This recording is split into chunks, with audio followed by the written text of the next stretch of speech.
नाज़रीन हमें ज्वाइन किया है तैमूर तालपुर साहब ने। मिनिस्टर हैं और कैबिनेट सिंध कैबिनेट के जो हैं वो मेंबर भी हैं। Sir welcome to the show sir.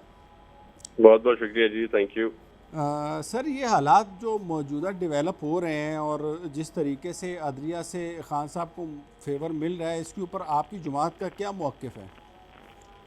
ये हम सुनते थे किसी ज़माने में डिप्लोमेटिक इम्यूनिटी का। अगर आपके पास डिप्लोमेटिक पासपोर्ट है तो किसी मुल्क की पुलिस आपको गिरफ्तार नहीं कर सकती थी। अब हम देख रहे हैं और समझ रहे हैं कि शायद कि ऐसी चीज़ को जुडिशियल इम्यूनिटी भी कहते हैं कि आप कोई भी जुर्म कर लें, करप्शन कर लें, बंदे मार दें, आप जो है आर्मी के जनरल के घर पे हमला कर दें, आप कुछ भी कर सकते हैं क्योंकि आप किसी के चहीते हैं।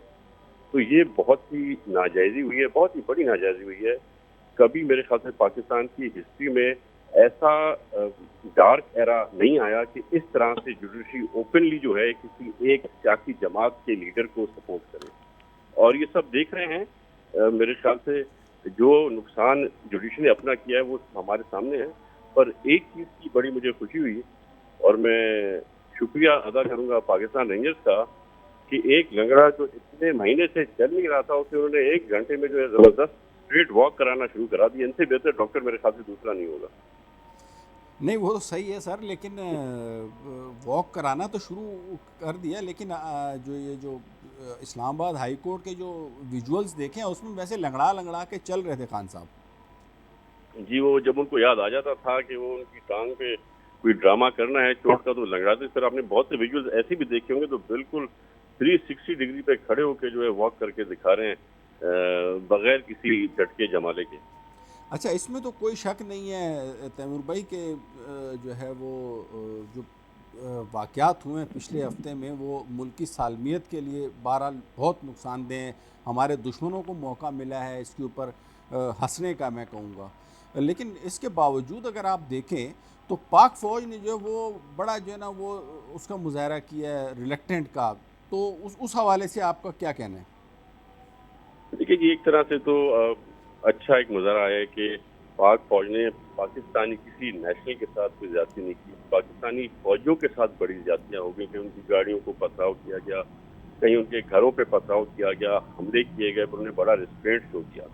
और उसके साथ साथ मैं समझता हूँ कि किसी में भी ये जरूरत नहीं होनी चाहिए कि किसी पब्लिक प्रॉपर्टी या प्राइवेट प्रॉपर्टी पर हमला करे, पब्लिक पब्लिक या प्राइवेट जो इदारे हैं उन पर हमला करे, या आपके जो सरकारी मुलाजमीन है, चाहे वो पुलिस हो, वो फौज हो, वो कोई अफसर हो, उस पे ये एक बहुत बड़ा नुकसान हुआ है। मैं समझता हूँ शायद हमारे दुश्मन मुल्क हमारे साथ वो नहीं कर सके जो हमारे अपने एक फितने ने किया है, एक फितने लीडर ने जो हमारे साथ किया है। जिस तरह से उसने दिखाया है कि वो कोर्ट की रिट को चैलेंज कर सकता है, वो फौज की रिट को चैलेंज कर सकता है, वो सरकार की रिट को चैलेंज कर सकता है। और उससे भी ज्यादा दुख होता है कि आज वही शख्स जो है खुलेआम बाहर घूम रहा है और उसको तो इनफैक्ट सिक्योरिटी देने का कहा गया है। तो आई डोंट नो ये किस तरफ जाएगा, पर मैं समझता हूँ वफाकी हुकूमत भी इस पर एक्शन लेगी। मैं नहीं समझता किसी भी जज को, किसी भी कोर्ट के ये इजाजत है कि ओपनली किसी को इस तरह से सपोर्ट करे। और जो कुछ ज्यादतियां हुई कराची में, जिस तरह से आपने देखा, हमारी जो है नई बसेज आई हुई थी उनको जलाया गया, हमारे वाटर टैंकर्स को जलाया गया, पाकिस्तान पाक रेडियो पे जो है अपना हमला किया गया।